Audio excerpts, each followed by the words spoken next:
Hi, we're the Brooks family. I'm Rachel. I'm Ron. And Darren is our son.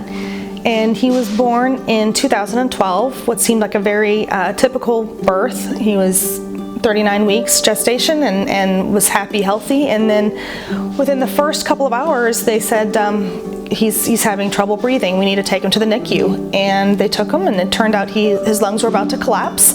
They put him on antibiotic treatments, and a week later, we finally left the hospital. And I thought, this is the end of having health issues with my son.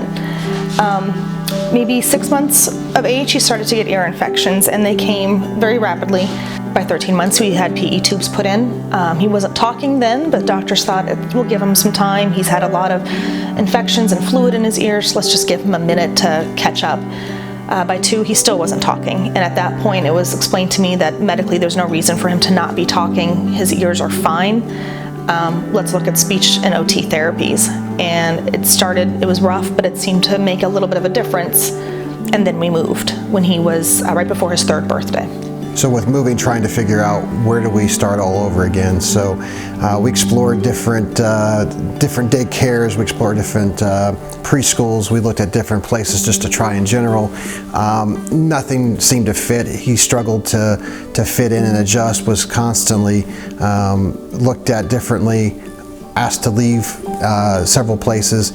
And so we were trying to figure out, what do we do? How do we help him as a result? And then I remember one day at work getting a phone call saying, I have found a camp, and this is our last shot, so pray that this works. And so we enroll him in a summer camp at Hearing and Speech Center, and from there it was night and day with him. He started just talking.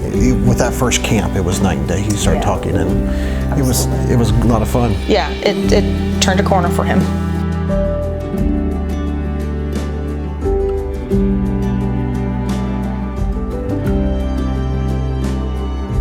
After 1 week at the camp, we decided to enroll him in preschool. He was able to spend 2 years of preschool at the Hearing and Speech Center and a 3rd year of kindergarten. He's now in public school and doing very well. It changed his trajectory as a child, and as our family, we became more cohesive and connected in a way that I never thought that would ever be possible for him. I'd like to say thank you to all those who donate their time and money to the Hearing and Speech Center. It's been a godsend for our family. It has changed our lives, and I know there are so many other lives in the greater Kentucky area that could be benefited from this facility. I wish there was one in every corner. I think that the need is growing in Central Kentucky, where we will need as many hands on deck for those with communication delays and disorders. Thank you, Hearing and Speech Center.